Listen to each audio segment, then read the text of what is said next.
지금부터 2015년 5월 22일 작은마을교회 금요 예배를 시작하겠습니다. 우리 다 함께 임재 찬양, 주님께 드리는 찬양 함께 드리도록 하겠습니다. 다 함께 찬양합니다.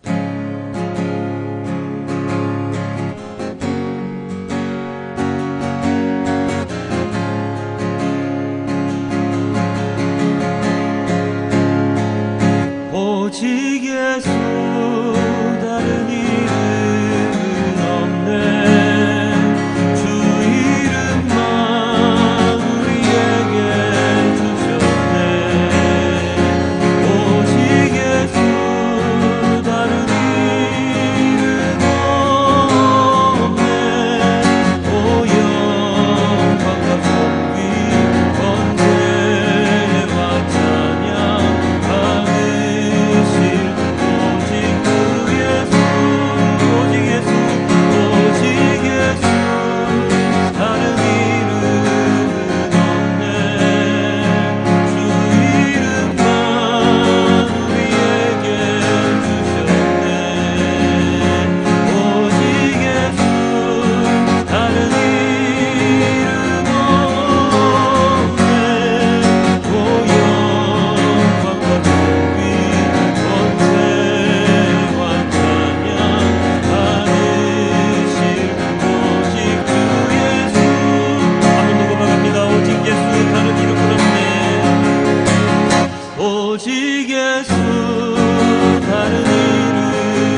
이곳에 서 있는 주 임재에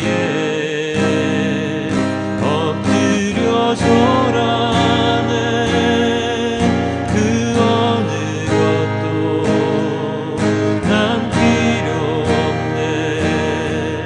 주님만 평생 주 은혜로 이곳에 서 있는 주 임재에 엎드려 절하네.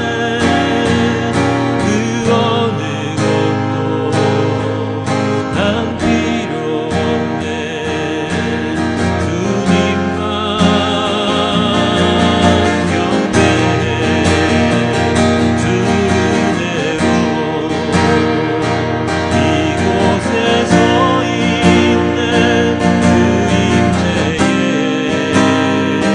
엎드려 절하네. 그 어느 것도 난 필요 없네. 주님만 경배해. 주 은혜로 이곳에 서 있는 주 임재에 엎드려 절하네. 그 어느 것도 난 필요 없네.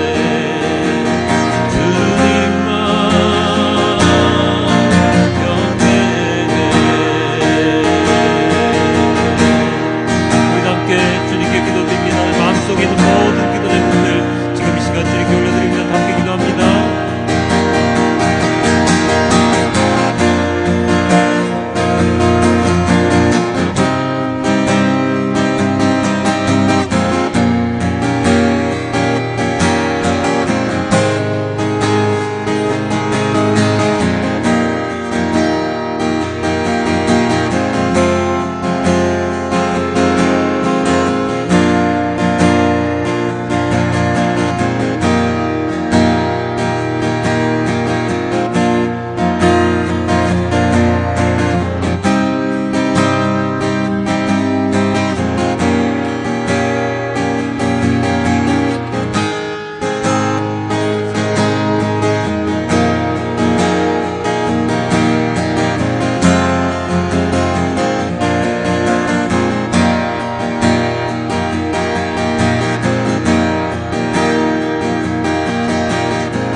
아버지 하나님 감사합니다. 오늘도 금요일 밤 이렇게 모여 앉아 함께 예배를 드리고 찬양을 드리고 기도를 드릴 수 있도록 허락하여 주심 너무나도 감사합니다.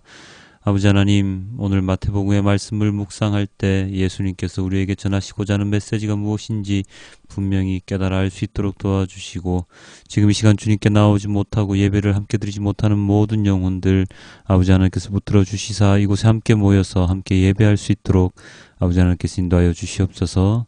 이 모든 말씀 우리 주 예수 그리스도의 이름으로 기도드렸습니다. 아멘. 오늘의 말씀은 마태복음 14장 22절에서 36절까지의 말씀입니다.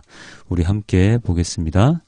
예수께서 즉시 제자들을 재촉하사 자기가 무리를 보내는 동안에 배를 타고 앞서 건너편으로 가게 하시고 무리를 보내신 후에 기도하러 따로 산에 올라가시니라. 저물매 거기 혼자 계시더니 배가 이미 육지에서 술이나 떠나서 바람이 거스름으로 물결로 말미암아 고난을 당하더라. 밤 사경에 예수께서 바다 위로 걸어서 제자들에게 오시니 제자들이 그가 바다 위로 걸어오심을 보고 놀라 유령이라 하며 무서워하여 소리 지르거늘 예수께서 즉시 이르시되 안심하라 나니 두려워하지 말라. 베드로가 대답하여 이르되 주여 만일 주님이시거든 나를 명하사 물 위로 오라 하소서 하니 오라 하시니 베드로가 배에서 내려 물 위로 걸어서 예수께로 가되 바람을 보고 무서워 빠져가는지라 소리질러 이르되 주여 나를 구원하소서 하니 예수께서 즉시 손을 내밀어 그를 붙잡으시며 이르시되 믿음이 작은 자여 왜 의심하였느냐 하시고 배에 함께 오름에 바람이 그치는지라. 배에 있는 사람들이 예수께 절하며 이르되 진실로 하나님의 아들이로소이다 하더라. 그들이 건너가 게네사렛 땅에 이르니 그곳 사람들이 예수이신 줄을 알고 그 근방에 두루 통지하여 모든 병자를 예수께 데리고 와서 다만 예수의 옷자락이라도 손을 대게 하시기를 간구하니 손을 대는 자는 다 나음을 얻으니라. 아멘. 여름철이 다가옵니다. 봄을 지나서 점점 더워지는 계절이 되는데요. 요즘 아침 저녁으로 쌀쌀하기는 하지만 낮은 무척이나 더워졌습니다.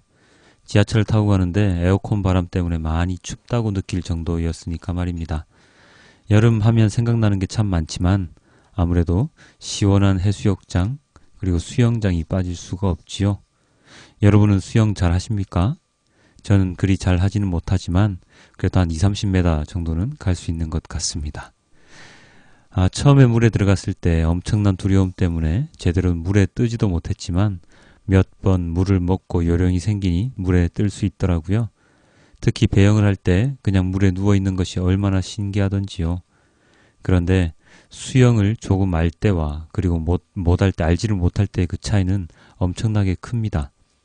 단 하나의 차이인데 물에 뜨고 안 뜨고가 결정이 나니 말입니다. 물에 뜨는 가장 기본은 바로 물에 대한 두려움을 없애는 것이지요. 물에 안 빠질 것이다. 나는 뜰 수 있다. 라는 생각을 가지고 물 먹는 것에 대한 두려움이 사라지면 언제 그랬냐는 듯 물에 뜨고 있는 자신을 발견하게 됩니다. 그런데 물에 빠지는 것이 두려워서 몸에 힘을 주고 있으면 힘주는 모든 곳이 물에 가라앉습니다. 참으로 신기하지요? 왜 그럴까요? 저는 잘 모르겠습니다만 어쨌든 물에 뜨기 위해선 힘을 빼고 두려움을 없애야 합니다. 자, 제가 오늘 왜 이 수영 이야기를 시작하는지 짐작하시겠지요? 오늘의 본문 말씀이 바로 그 내용을 담고 있기 때문입니다. 자, 오병이의 기적을 베푸신 예수님께서는 지친 몸을 이끌고 함께 고생했던 제자들을 바다 건너편으로 먼저 가서 쉬도록 하십니다. 그리고 예수님께서는 한적한 곳으로 가셔서 기도를 하시지요. 굉장히 힘든 중노동을 하셨음에도 불구하고 예수님께서는 하나님과의 교제를 잊지 않고 계셨습니다. 오늘 본문 말씀의 23절입니다. 무리를 보내신 후에 기도하러 따로 산에 올라가시니라. 저물매 거기 혼자 계시더니. 따로 산에 가셔서 혼자 계신다는 것은 바로 혼자만의 시간을 만들어 하나님과의 교제를 한다는 뜻이겠지요. 예전에 많은 목사님들과 성도님들 산기도라는 것을 하셨던 것을 알고 있습니다. 산에 올라가서 하나님께 밤새워 부르짖으며 기도하는 분들의 그 간절함, 바로 하나님께서 다 받으셨을 것이라고 생각을 합니다. 오늘날에도 산이 아니라 자신의 기도처를 정해놓고 하나님께 기도드리는 우리 모두가 되어야 할 것입니다. 바로 예수님의 이 모범을 따라서 말입니다. 우리가 기도하는 장소는 거창한 곳, 좋은 곳일 필요가 없습니다. 나 혼자만의 공간, 아주 작은 공간, 후미진 골방이라도 좋지요. 아무리 몸이 힘들고 피곤하더라도 하나님과 교제할 수 있는 공간과 시간을 마련해 두고 살아간다면 하나님께서 그곳으로 우리를 언제나 인도해 주실 것이라 믿습니다. 바로 오늘 여러분이 이 말씀을 듣는 이 시간, 이 장소가 바로 그런 장소가 되어도 좋겠고 말입니다. 예수님께서는 기도의 모범이십니다. 새벽에도 밤에도 언제나 기도하시면서 사역을 감당해 나가셨습니다. 체력이 좋으신 것도 있겠지만 예수님의 모든 사역은 예수님 개인의 사역이 아니라 하나님의 사역이었기 때문일 것입니다. 그것은 우리가 이 세상에서 하는 하나님의 일 또한 동일합니다. 그렇기 때문에 우리가 하나님의 일을 하기 위해서 가장 먼저 해야 하는 그것이 바로 기도입니다. 여러분은 기도를 하루에 얼마나 하십니까? 기도의 시간이 길고 짧음이 중요한 것이 아니긴 하지만 그래도 하나님과 만나는 시간이 많으면 많을수록 길면 길수록 좋겠지요. 길을 걸어가면서도 잠자리에 누워서도 잠에서 갓 깨어났을 때도 가장 먼저 하나님과 대화를 하는 자가 될 때 우리는 우리의 의지가 아닌 하나님의 마음, 하나님의 능력으로 살아갈 수 있을 것입니다. 바로 예수님처럼 말입니다. 예수님은 한적한 산에서 기도를 하시다가 제자들의 모습을 보셨습니다. 직접 보셨는지 아닌지는 잘 모르겠지만 이 제자들이 위험 가운데 있는 것을 알아차리셨지요. 그래서 예수님은 그 고난당하고 있는 제자들에게 다가가셨습니다. 24절 25절입니다.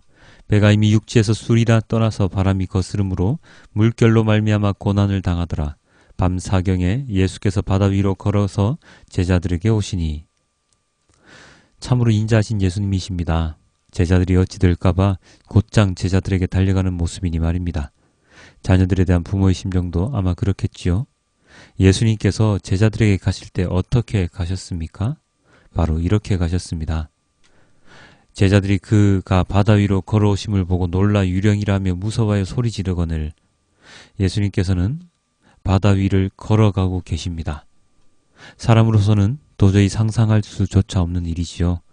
물 위를 걷는다는 게 말이나 될 법한 소리입니까? 소금쟁이도 아니고 말입니다. 예수님께서 이렇게 바다 위를 걸어가셨던 이유가 과연 무엇일까요? 그것은 바로 아마 이런 것 때문이었을 것입니다. 예수님께서 이 세상에서 보여주신 많은 기적들, 이적들 가운데 자연을 통한 기적들이 꽤 있습니다. 바로 그런 자연을 통한 예수님의 기적을 보여주심으로써 예수님의 능력을 보여주시는 것이지요. 성경에 나타나는 자연현상은 주로 사람을 위협하는 것으로 나타나는데요. 그런 위협으로부터 사람들을 보호해 주시는 모습을 보여주시는 것입니다. 그렇게 위협적인 자연들조차 예수님께 굴복할 수밖에 없는 존재임을, 인간에게는 너무나도 위협적이고 공포스러운 자연의 힘을 예수님께서 자유자재로 다스리는 모습 속에서 예수님의 권능을 우리는 알아차릴 수 있습니다. 이러한 예수님의 모습을 본 제자들 역시나 놀라움과 두려움 속에 갇혀버립니다. 예수님을 유령이라고, 영이라고 생각을 합니다. 그래서 놀라 소리를 지릅니다. 이러한 모습은 언제 또 나타났었습니까? 바로 부활하신 예수님을 보고 영이라고 생각했던 제자들의 모습, 그러한 제자들의 어리석은 모습이 그렇게 드러났었지요. 하지만 이런 제자들의 모습은 우리들과 그리 다르지 않다는 것을 우리는 알아야 합니다. 제자들이 놀라고 소리치는 모습을 예수님께서는 보시고 이렇게 이야기를 하셨지요. 27절입니다. 예수께서 즉시 이르시되 안심하라, 나니 두려워하지 말라. 자상하신 예수님의 모습입니다. 조금이라도 빨리 제자들을 안심시키기 위해서 즉시 이르셨습니다. 뭐라고요? 나니 두려워하지 말라. 한글로는 나니라는 두 글자로 해석이 되어 있지만 이 말씀에는 큰 뜻이 담겨 있는데요. 나다, 나는 나다 라고 하면 혹시 무엇 생각나는 게 있으시지 않습니까? 바로 모세에게 하나님을 드러내실 때 하나님께서 이렇게 말씀을 하셨습니다. 출애굽기 3장 14절입니다. 하나님이 모세에게 이르시되 나는 스스로 있는 자이니라. 바로 이 구절과 동일합니다. 예수님께서는 유대인들이 잘 아는 이 말씀을 통하여서 자신을 드러내셨습니다. 그렇게 함으로써 제자들을 안심시키셨지요. 그냥 부모들이 또는 사람들이 다른 이들을 안심시킬 때 아 나야, 아 내다 라고 말하는 것과는 차원이 다른 것임을 우리는 알 수 있습니다. 전능자이신 하나님, 모든 만물을 지으신 하나님, 그리고 모든 만물을 컨트롤하실 수 있는 분, 바로 내가 그다 라는 것을 일깨워 주심으로써 지금 고난에 처한 제자들에게 힘을 주시는 것입니다. 이렇게 예수님께서 힘을 주시자 예수님께 다가오는 자가 생겼습니다. 28절입니다. 베드로가 대답하여 이르되 주여 만일 주님이시거든 나를 명하사 물 위로 오라 하소서 하니. 예수님의 수제자답게 당돌하게 예수님께 요청합니다. 예수님, 나도 예수님처럼 물 위를 걸어갈 수 있게 해주세요. 그러자 예수님은 흔쾌히 허락하셨지요. 29절입니다. 오라 하시니 베드로가 배에서 내려 물 위로 걸어서 예수께로 가되. 오라. 단 한마디 오라. 컴. 베드로가 배에서 내려서 걸어갑니다. 예수님을 바라보며 걸어갑니다. 걸어갈 수가 있습니다. 예수님을 바라보기 때문입니다. 예수님만 바라보기 때문입니다. 그렇게 바다 위를 기적처럼 걸어가던 베드로는 그렇지만 이내 물에 빠지게 됩니다. 30절입니다. 바람을 보고 무서워 빠져가는지라 소리질러 이르되 주여 나를 구원하소서 하니. 무엇을 보았습니까? 바람을 보았지요. 주위 환경을 보고야 말았습니다. 높은 절벽을 걸어갈 때 아니면 외나무 다리를 건널 때 드라마나 영화 같은 것을 보면 아래를 보지 말라고, 밑을 보지 말라고 이야기합니다. 갈 곳, 목표만 보고 걸어가라고 하지요. 자신감을 가지고.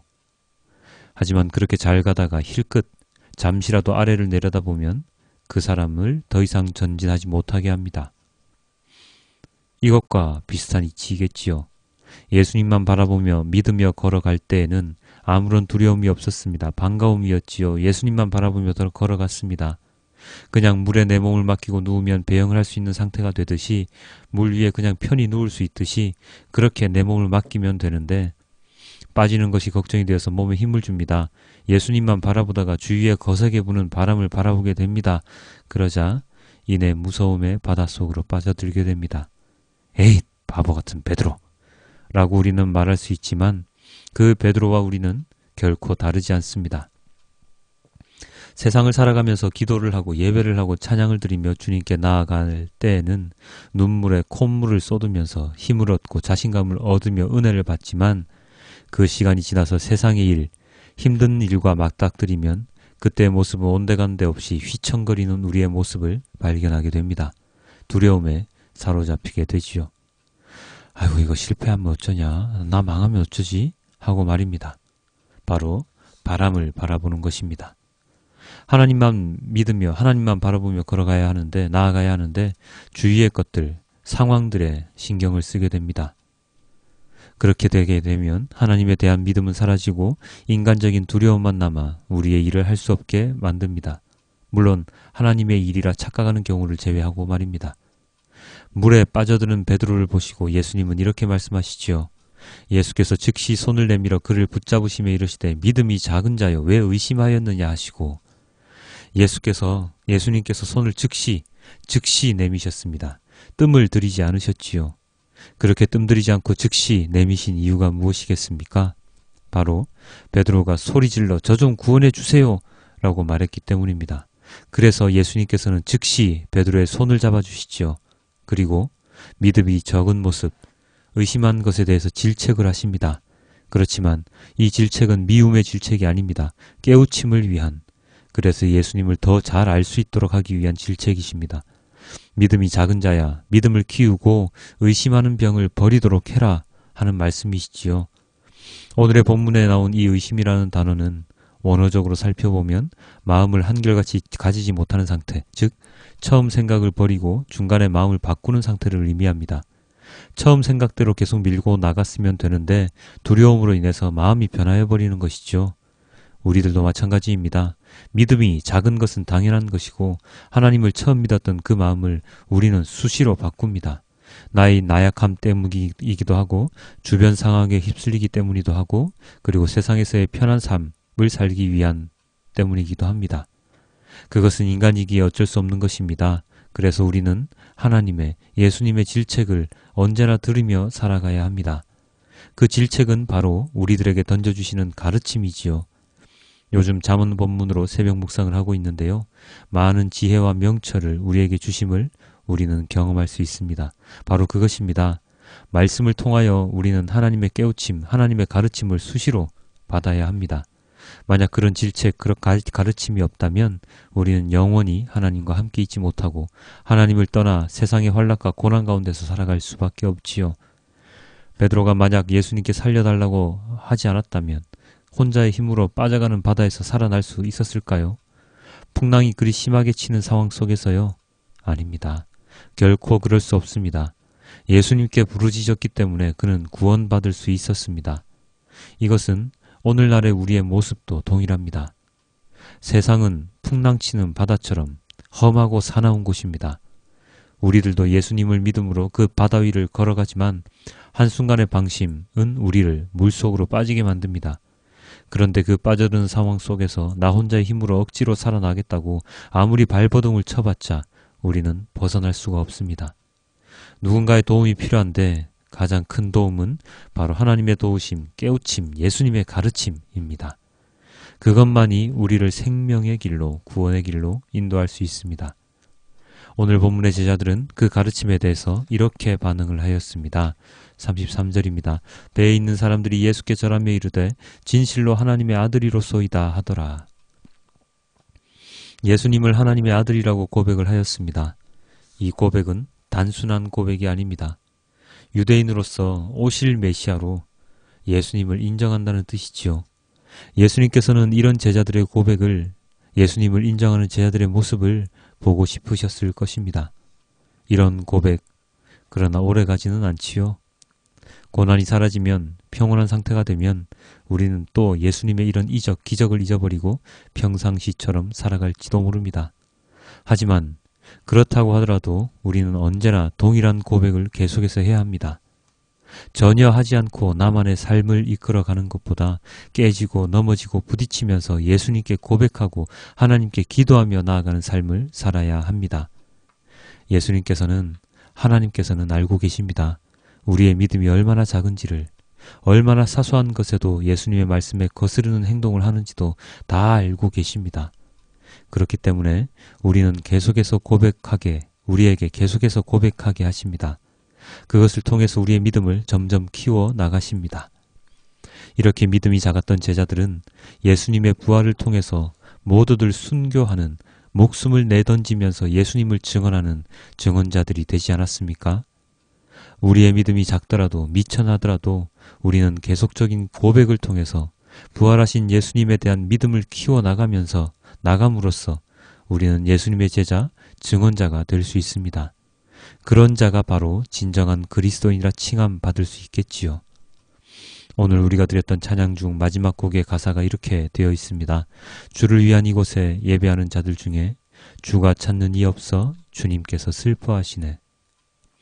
예배하는 자들이 다 주님께서 찾는 자가 아니라는 말씀입니다. 주여 주여 한다고 다 그리스도인이 다 천국에 갈 수는 없다는 말씀이지요. 신령과 진정으로 예배하는 목마른 예배자, 주님이 찾으시는 그 예배자가 우리는 되어야 할 것입니다. 그런 사람이 되기 위해서 우리는 간절히 기도해야 할 것입니다.